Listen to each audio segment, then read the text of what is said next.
not producing sperm, that's all. The sperm could be low, it could be low. The sperm could be normal, but it might not be motile. For we to assess or accept that a sperm is good, the sperm must be of good quality, quantity, must be 20 million. Even though it's only one that will fertilize, but must be 20 million. I've seen patient who has come to me and said, 20 million, but I have 10 million now. It's not only one. It's not only one. But you'll be wondering now, if somebody has 20 million, it's only one. It's 10 million. Is it 10 million not too good? If you have 10 million, you need only one of 10 million. As you come and say 20 million, what happened now? Can anybody answer that question? Give it. What? I have 10 million now. I say you need only one. If it's 100,000, you need only one. It's not better. You know what I tell them? I tell them it's very simple. Don't worry. I want you to sweep this room for me. I will give you 20 strands of broom, and I will give you a bunch of broom. Yeah, sweep. You'll be able to sweep. So that's how the sperm moves. It's a bunch. If it's not like a bunch of broom, they won't swim. Even though it's one. When you are sweeping the floor, it's only one of the head that will do the actual sweeping. It's all of them that do the actual sweeping. It's all of them now. The same thing with sperm. It's not all of them. But without that bunch, they won't move. Now, somebody could have 100 million sperm, and yet it might be only 2% that is moving. So we're still back to the same issue.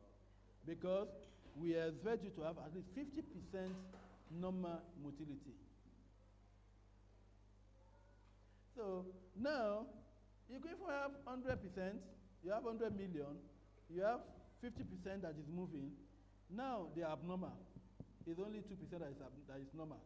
We are still back to the same issue. Because you are said to have at least, some will say 40%, some will say 50% normal morphology. So for you to say man's sperm is okay, it must be of good quality. It must be of good quality. It must be of good quantity. It must be motile, and they must also be morphologically normal. And those are the problems we have. But now we've seen a case, if a man has a sperm count of 15 million and he has good motility, he's still okay. So that's where I can answer that question, because I have patients who will come, he has 12 million sperm, yet he had a baby. You understand? The next one is, how is it possible? It's possible. If you have 12 million sperm, and the motility is supposed to be, and inside you now have 80 or 90% motility or 95% motility. I have patients with 95% motility. So it's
prevalence cause.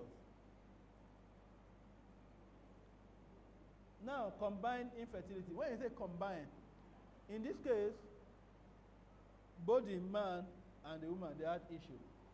The man could have low sperm count. The wife could have tuberculosis. In fact, this is the one that is easy to treat. You know why I say it's easy to treat? The man will come to the clinic. But once we test a man and say the man is free, that's the end. The man will not even show face. But if the man also had issue and the woman had issues, both of them will definitely come for the treatment.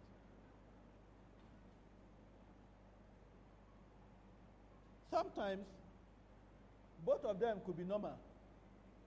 The man could be normal, the woman could be normal, but yet they are not getting pregnant. So you still time it as combined infertility. You understand what I'm saying? They will come to you now, the man will say he has run all his tests, it's okay. The woman has run all her tests and it's okay. But they are not getting pregnant. It's still combined because it's both of them that had issue. But once you run tests, maybe the man is okay, the woman had issue. Or the woman is okay, the man had issue. It's not combined. Because now it's only one of them that had issues. But in this case, both of them had issues, or both of them might not have issues. But yet pregnancy is not occurring. So it's combined.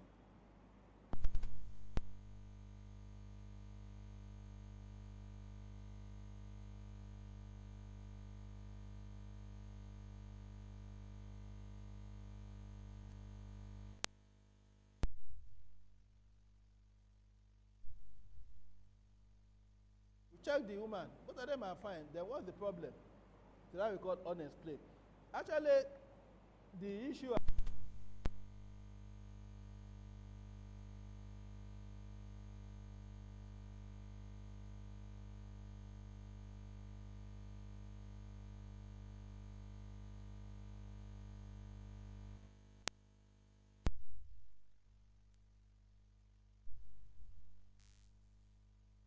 The training you've had, and don't forget that currently, like I told you, a lot of new tests, new technology are coming out.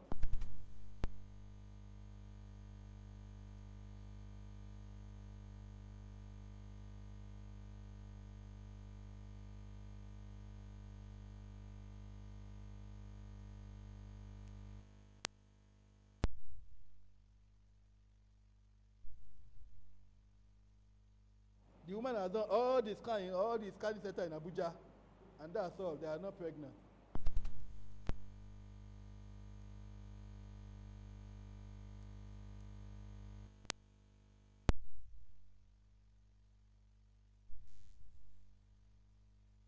You come and meet me. I said, go.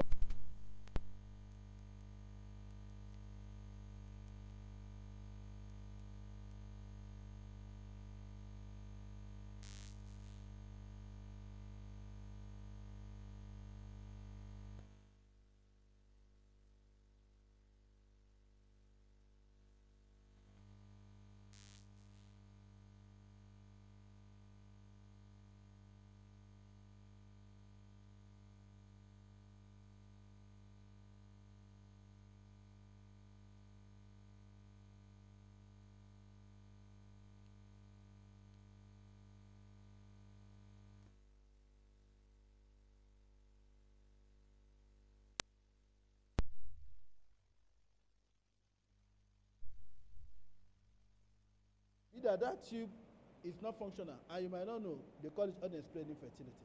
So infertility becomes unexplained when you cannot detect the cause. Now,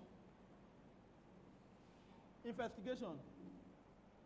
Like I told you, the first test to do is to assess the male. SFA is very easy to do. It's just that the male, they are the most difficult one to talk to. They will refuse. Most times they will refuse. Do your male sperm analysis. Because if the problem is from the male, then the treatment for the male takes a longer time. So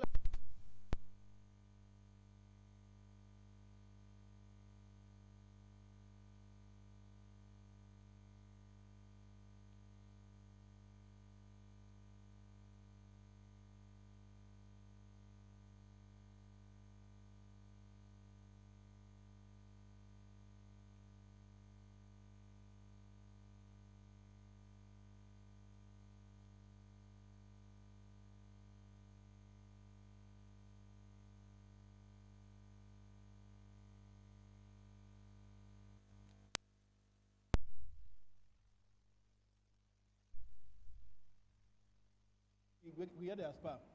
We'll tell the woman, don't worry, meet your husband today in the morning. As soon as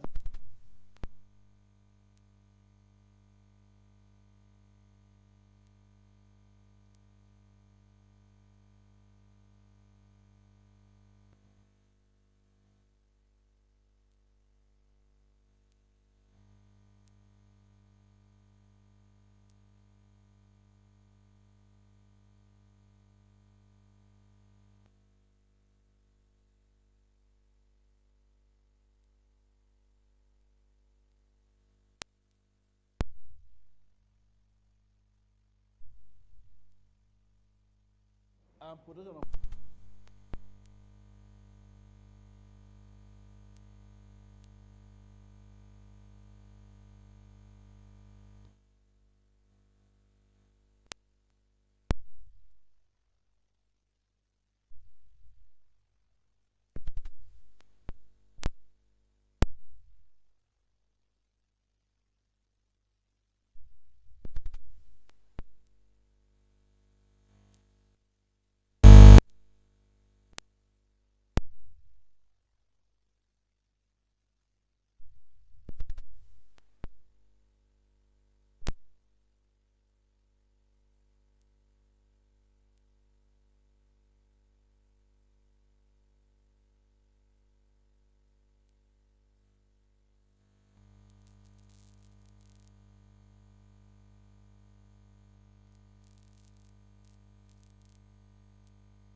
and do a more modern test. You got a laparoscopy and hysteroscopy. The difference between this one and the HLG is that this one, they are going to be seeing it in real life, in real time. You see it, you are not looking at shadows, you are seeing the thing. It's a form of camera, there's a specialized camera will pass. The hysteroscopy will pass through the vagina and connect to the television monitor. So we'll be seeing the inside, we'll check everything we want to check. Then the laparoscopy will pass it through the abdomen and we'll be seeing, we'll see the tube, you can tell the tube is blocked, whether there's something holding the tube in place and all those stuff. Now scan, why I put scan last is that scan actually is not an investigation for infertility, but it's a part of it. Let's say now I want to check whether the man has fibroid, you do scan. But if somebody has done scan and said everything is okay, there's nothing like that. Scan is just to check. Does it men have uterus? Men too can do the scan, but the testicle, is there any water in the testicle? You can check. So scan actually is just an ancillary. It's not the main test, but it's just part of the test we do. Okay. What's happening? It's not working now.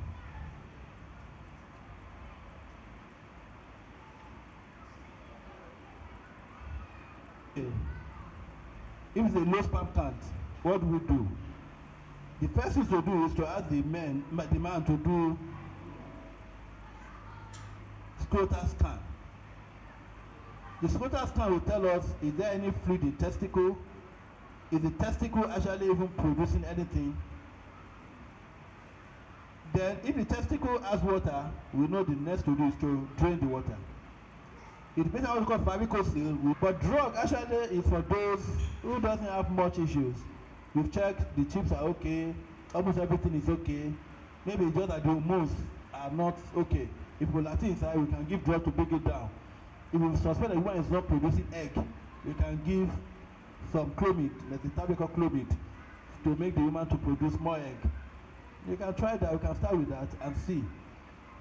Now, if we give clomid and the woman is not responding, it's not producing egg, then we might not decide to give some injection.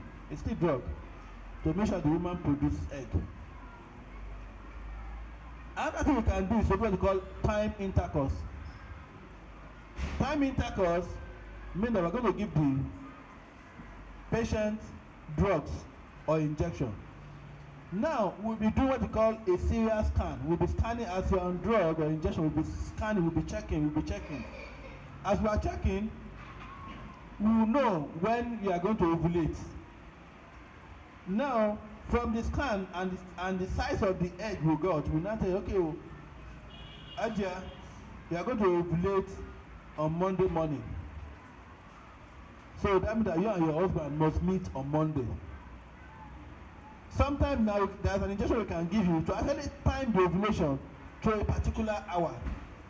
The time that you must meet around that period. That is called time intercourse. We could do what we call intrauterine insemination. Like I told you before, those patients who had issue with sperm and vaginal mucus, they are not compatible. What we do for them is to do what we call intrauterine insemination. Insemination means that we will still give you the same drug, the same injection. At the time of ovulation, we will now use, we collect the husband's sperm, send it to the lab, they process it. Processing means that we are going to wash the sperm, we will wash it like 3 times, remove the debris. Imagine there are some debris, remove the debris, we'll add some nutrients called fructose, we'll add to the sperm. If you look at it before you start, the sperm that is moving at, maybe it's moving at 5 meters per second, when you finish, it's moving like 50 meters per second. So we now use the tube and now bypass the cervix and drop the sperm inside the womb. So the womb will now, the sperm will now still move and go and meet the egg. Now, for the drug, time intercourse, and this intrauterine insemination called IUI, the tube must be normal. The tube must be normal. Because what you are doing is just to augment. It's still like normal treatment, it's still like normal natural process. You are just augmenting, you are just aiding. Let's say if this man is producing 1 egg before, let me she should produce 3 or 4 eggs. It doesn't mean you're going to have triplet anyway. But let her have at least more eggs. If this sperm is not performing before, let's boost it, let's make it more stronger and deposit inside the uterus. It's just to help. Studies have shown that for those who have infertility, time intercourse and intrauterine insemination, success is about 20%. It's about 20%. So it doesn't mean that once you do it, that's all, no. But some of them do get pregnant. Now, for those who now have blocked tube, what do we do? The tube is blocked. The only thing to do now is to bypass that, we have to bypass that blocked tube. And that's the technique called IVF. It's called IVF embryo transfer. What you do is very simple. It's a simple thing, but it's a cumbersome process. We'll start the woman on injection, high dose of injection, because we want her to produce like 30 eggs, 40 eggs, 18 eggs. So the general process lasts up to 14 days, sometimes it might be more, because we can start day 21 of your menses, give you one, but whatever it is, take some time. Now, at the time of ovulation, we enter theater. We won't cut you open, no. Everything is going to be done through the vagina. We will remove all the eggs. All those eggs that are from, we remove them. We always pray that we should have at least 10. At least 10. If we have more, we're happy. Sometimes we have 20, I've had patients that have 50. But we remove at least. But if you have 10, your chance is better. But if you have patients that have 4, in fact, I've had a patient that we treat only 1, and she got pregnant with that one. So if you now remove the egg, we remove them. This thing is done under natural environment. What I mean natural. The day we are going to do is collection. As a doctor, we don't wear perfume. Perfume knock off the sperm. That's the funny thing. People wonder why. The smell of perfume has been known to be toxic to the egg. The patient don't wear perfume. You only bath with soap that day. If you don't like, if you possible, don't use soap. No, no perfume. The place we use, we have what they call hair filter. What the hair filter does is that you can't do IVF in this place. It won't click. It's a dark room. The room is dark. We don't have windows. It's dark room. If there is window, you can block it. We don't use. There is no window. Now we have filter. What the filter does is that the filters filter the hairs. I mean that there is no single dust in the room. Dust spoil the show. Now the process is actually a very sterile process, sterile procedure, and we don't wear normal glove. The glove we wear doesn't have powder. No normal glove has powder. Powder will kill the egg. So it's a special glove. The glove doesn't have powder. You wear it. We don't wash our hands with soap. That's what they call IVF liquid soap. It's chemical. It's not normal soap. That's what we use to wash it. But if you don't have that, we use normal saline to wash our hand, because the soap will kill the egg. So now we'll collect the thing. It doesn't take time. 30 minutes, it should be done. Then we'll give the patient some injection. The patient will be awake. It's not a serious. It's not something that is too difficult. As we are collecting the egg goes straight into the lab, because the temperature must be 37 degrees. You must keep the normal temperature. It's 37 degrees. Now in the lab, they collect the husband's sperm, and now there is a dish, we call it like a petri dish.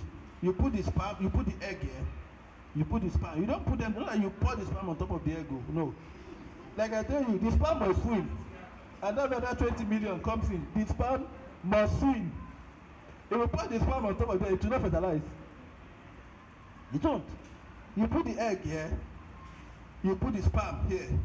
The sperm must swim to go and meet the egg.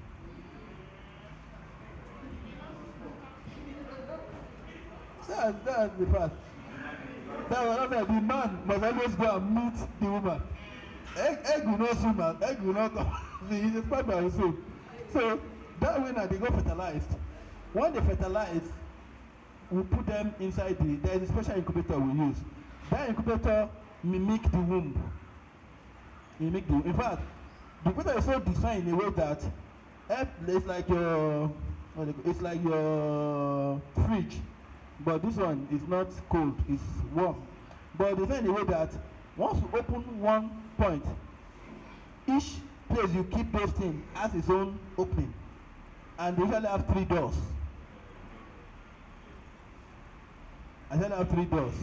So that if you open once and the old gas come out, you have to start all over again. So they have 3 doors. There is the first door, the main door. There is a glass panel door. You now look for where you want the one you want to remove, and make sure definitely we have to label them properly, so that you don't go and give somebody else embryo to another person. So we keep them. They'll be there for 3 days or 5 days. If we're able to go to 5 days, we are so happy. The reason is that if we get to a blastose, which is 5 days, the chance that that woman will get pregnant is very, very high. That the pregnancy will continue. It's very, very high. But if we don't get to 5 days, we stop at 3 days. It doesn't mean that the person will still not get pregnant. Just that those that go to 5 days have slightly higher chance than those that get to stop at 3 days. So we now be every day we check whether they are clipping, they are dividing. Now, what people decide whether they are going to start at 5 days or 3 days depends on how they are growing. If you notice that there are issues along the line, we'll stop at 3 days. So that in trying to get to 5 days, the one you have at 3 days will not go and die off, because they can die off. So that's why I say you need like 10. If you now fertilize 10, well, I don't know, you might get 7 or 6. Now, before we now transfer, we now grade them. They are grade. Just like you have first position, second, third position. So we label them grade A, grade B, grade C. The grade A are the very good one. The grade B are the next. Then the grade C is the third one. Now, the patient woman will now come back after 3 days. If you are transferring on day 3, if it's day 5, the woman will come back on day 5. You come to theater again. They are not putting her to sleep. We just clean her up, We now will tell her definitely, Madam, sorry, we've done this for you. The husband will be there. We had 10 egg collected. We'll fertilize them. You have 6 embryos. 6 embryos, 2 are grade A, 1 grade B, 3 grade C. 4 are grade A, 1 grade B, 2 grade C. Now we want to transfer. How many do you want? That's the next thing. How many will you answer? That's where problem will now start. So doctor, put all the 6 now. Put all the 6 now. Doctor, put 4 now. But personally, I will tell them, don't put more than 3. Personally, I prefer 2. Is their best. But why we say why? I will tell you why. We go back to our planting of maize. If I want to plant maize now, I try to put 2 in the soil. And you put 10. Which one will grow? 2 will grow now. Why? Because of space. Because you pack them on top. There is no way to wait for the roots to go in and go. They will just rise off. So the same thing, the womb has a volume. The womb its volume is 2.5 millimeter. If you crowd them with embryo, they won't have space to develop and they will just die off.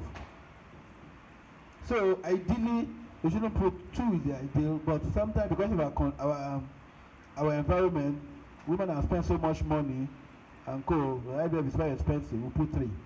Especially if they are 38 around thereabout.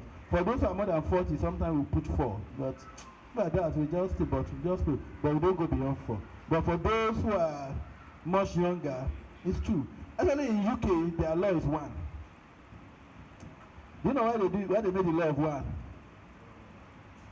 It's not because 1 is better than 2, because they don't want you to have twins. Twins in UK is a problem to their country. It's not like Nigeria now. We don't have any. Even when you have 10, everybody's happy. Even though it's your brother that will now be, that will have to pay the school fees. You're happy. It's true, but there it's the government that will take responsibility. If you have twins, it's government that will take responsibility. And that is much on government. So they encourage them to do 1. Because when you put 1, you can still divide into 2.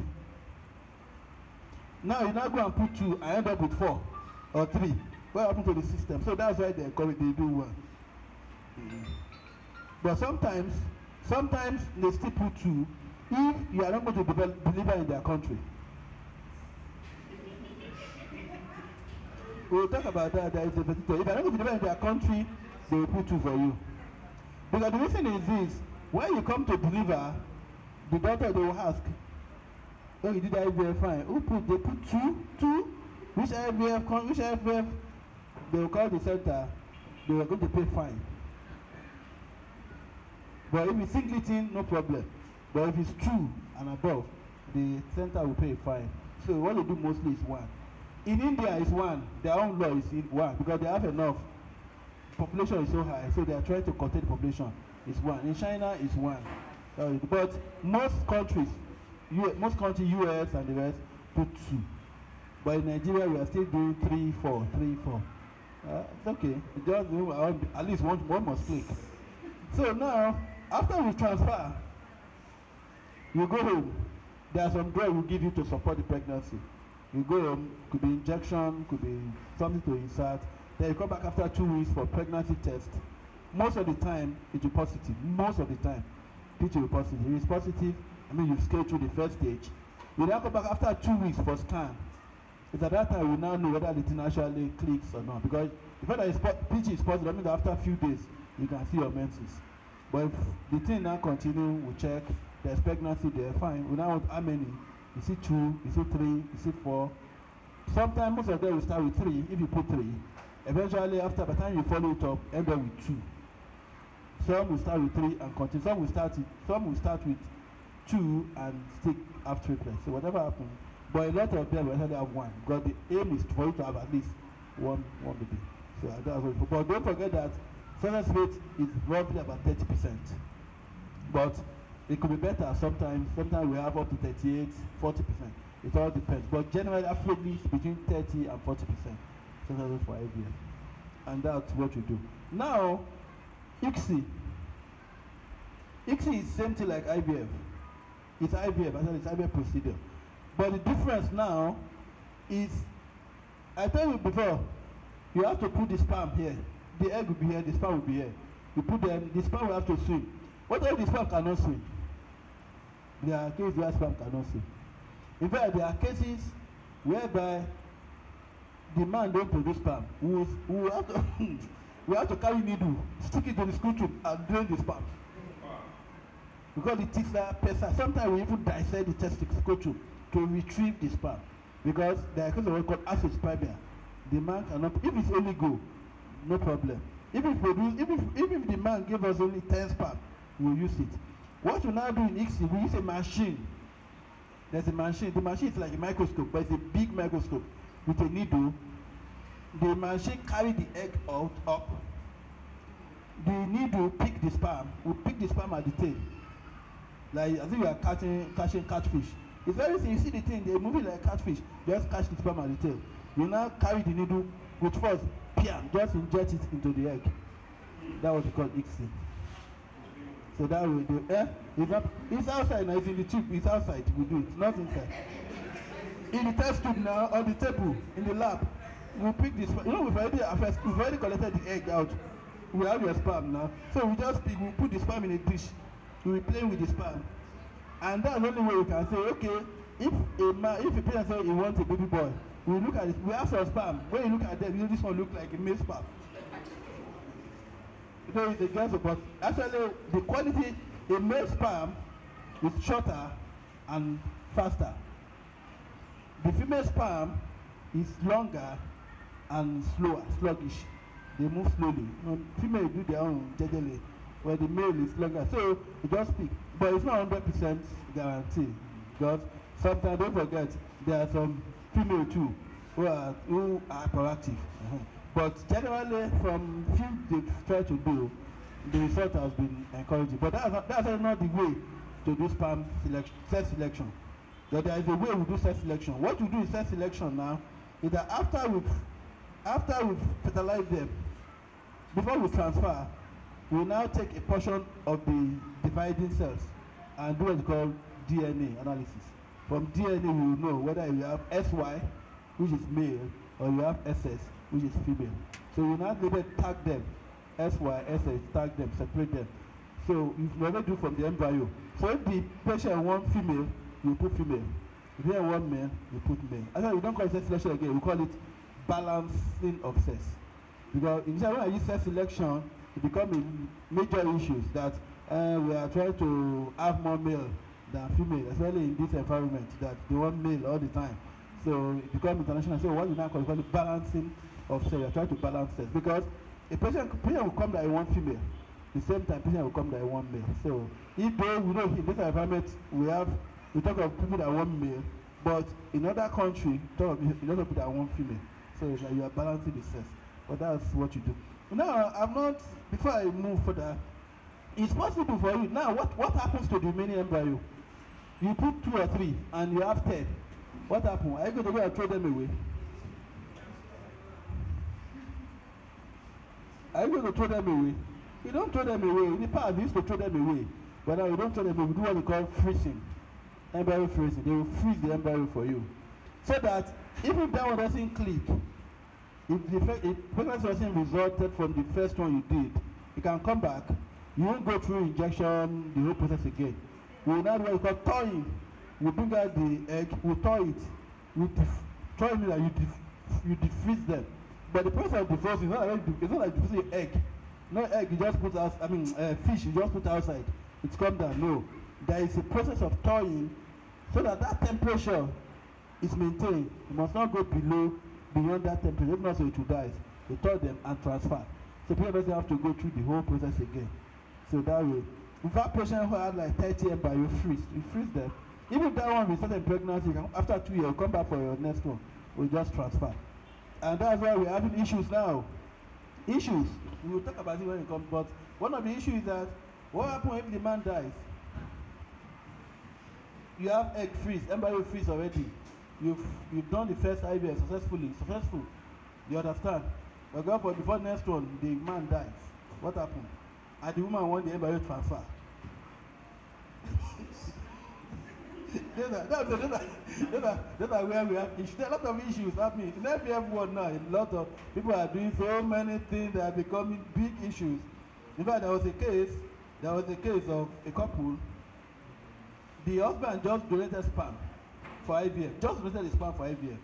You understand? And died in a bicycle accident. You understand? She will go ahead with the IVF. The sperm is already there now. The woman, we are already stimulating the woman. The egg is there. And we've already gotten the sperm. She will go ahead with the IVF. Then there's another one called postmortem IVF. Postmortem IVF. Postmortem, the man just died. Within 24 hours of death, you can actually retrieve the sperm. The sperm is still good. You retrieve the sperm and keep. What do you do? So there are issues. There are issues. But we won't go to that because maybe we'll talk about Islamic point of view, but we'll talk about it. Donor programs. It has been found that there are some people, no matter whatever you do, they can't get pregnant. Let's say now the egg is already aged. Or somebody is coming for IVF at 52. We have patients who get pregnant at 52. I'm not going to be hearing people get at 42, 52. They go to church and celebrate. Most of them actually don't know IVF. They are donor. Somebody else, you have to donate the egg. And that's what they call donor IVF. It's common now. But somebody has done IVF several times, it's failing because of age. Normally, if you are going for IVF after the age of 40, what you do is donor program. That is standard now. But some people will still insist. If they insist not to try, they will do other test I mentioned before called AMH. If you do that test, and from the test is better than 4, you will see it clearly. It will tell you that this is your result. If you stimulate, the patient will not respond. So I just no better and go and pay 400,000. It won't work. If you stimulate, it might work minimally. If you stimulate, it works normally. If you stimulate, it works very well. So that's how the report is reported, and you see them. So you make a decision. So that's donor IVF. You can donate eggs. They also have donor IVF for sperm. Donor IVF for sperm. So it's also been done, and that's where issue comes in. When gay people came, they want to get pregnant, which is those unusuality. A lot of things are happening. The two lesbians will come. They've married, they want to get pregnant. They looking for people to donate sperm. And there's something called sperm banking now. Sperm banking is the major money spinning in the world. Major money spinning cartel in the world. There are a lot of bad things, a lot of things happening. They will collect the sperm from Africa, transport it to UK. A vial of sperm can go as high as $10,000. A lot of issues are going on. Sperm banking, because what happens is, you know the reason why they do that? Because now, God is very wonderful. There's a new system coming in. We call it genetic mapping. They are already compiling the genetic tree. That means that my daughter can sit down in a house and find out whether who actually is father by genetic test. It's already happening in the first time. There's testosterone in the UK, in US. In fact, there's one doctor that has to face jail. The doctor did the IVF for some IUI, insemination for someone some years back, and the doctor used his sperm. Fine, the husband has problem with his sperm. He now uses his sperm. The daughter, which I said was 26 years, was just trying on genetic mapping. I found out that from the genetic mapping analysis, the doctor was actually his father. You know, because it's a doctor, you can have your data in the system. Because everything is on the system. With biometric we are doing now, very soon, I can stay in my house and Google and know allergy, everything about you. Once you do your genetic somewhere, it should be in the, as doctor, if there are tests you do, as you are doing those tests, they feed it into national data. So you can see that you also do your own and feed. It just match. Find a daughter was his daughter. So what happened now? The daughter is my father, became issue. You know, daughter has to convert now. That what he did some years back. So genetic mapping. So they are actually avoiding that because they know with time, if they use their own sperm, they start knowing who. So they want sperm from somewhere that the lady or their citizen cannot trace in the next 20 years or 30 years. So just like, so those are issues happening now. Now, surrogacy. surrogacy is a very common, it's a very well-known thing. Surrogacy means that somebody will carry the baby for you. Now, I've not mentioned, there are also what they call embryo donors. Now we talk of egg donor, embryo donor. What if you have plenty, but you are tired, you are not doing again? You've had 3, and you said that, and you embryo, you have 10 there. You can tell the hospital, I beg, that's my sister. I donate the embryo to that my sister. I mean, those are issues. Or that woman, give the woman my embryo. Those are issues. That's the thing is becoming so muddled up. So now surrogacy is something. Somebody else will carry the baby for. This one, maybe the woman doesn't have any womb. Somebody will carry the baby, or the womb is bad. But luckily now, we are moving somewhere now. There's a new thing that is coming now. We call it uterine transplant. That started now. If a woman doesn't have a womb, you get another person to donate uterus. We transfer. Just like kidney transplant. It's being done now. But whether it might be better I think it might be better than doing surrogacy. Because surrogacy is not allowed. In Islam, there are a lot of issues. It's not allowed. But uterine transplant, there is nothing wrong about that. They also called endometrial. They also something called endometrial transplant. Uterine transplant is if a woman has come to her family said I want to donate the uterus to another person. There is no Islam does not. Islam is not against it. Just like kidney. Okay, what of kidney transplant? What of kidney? Kidney transplant, Islam allows it now because you are used to save somebody's life. Is where Islam, where the infertility, where the boundary is missing of gene. That's where the issue is. You are missing genetic. It doesn't belong to your family. You are bringing genetic component from outside to the family, and that's why the issue is. There's also something called endometrial transplant too. If it's the lining that is bad, you can collect lining from. There are some people that you don't have to scrape it away. You can collect if they match and transfer. Now, adoption. We all know what adoption means. Adoption is to adopt the baby. But in the context of Islam, our adoption law is different from the adoption as it is now. Now you adopt the baby and name the baby. You name the baby your baby. But in Islam, you can adopt, but the baby must bear the name or where he is from. If you know the mother, then you give the mother. If you don't know, maybe you adopt from Abuja, you give him some name so that the baby will know that he actually belongs to this family. He was adopted right from day one. Not that you adopt the baby and name the baby your baby. Baby continue bearing your name until your baby is now in secondary school. Maybe after 30 years, baby will now know that you are not the father. No, Islam does not allow it. You have to know that baby bear a certain name.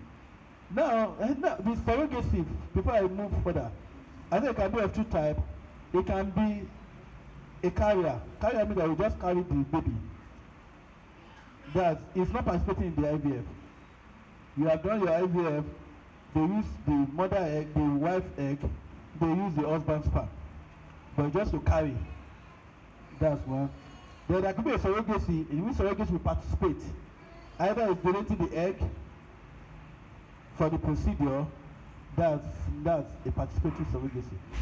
Now, stem cell theory, well, nowadays they are trying to make that because, like, let's call it spare parts. I won't call it spare parts, but it's a modality of treatment now. Now for sickle cell, they can use stem cell to treat them. For people that have genetic disease, can use stem cell to treat them. And people are also trying to clone, but all those ones are not part of the thing. Now, what is fertility tourism? Fertility tourism now is the practice of traveling from one country to another for fertility treatment. It's not that because you have money, you want to go to Dubai to go and do IVF. That's not fertility tourism. Let's say now in Dubai, let me just say Dubai, I mentioned Dubai now. In Dubai and most Islamic countries, donor programs are not allowed. So the citizens of Dubai will travel from Dubai to UK or to India. India is just India share body with Dubai. They will travel from Dubai to India to go and do donor IVF because it's allowed.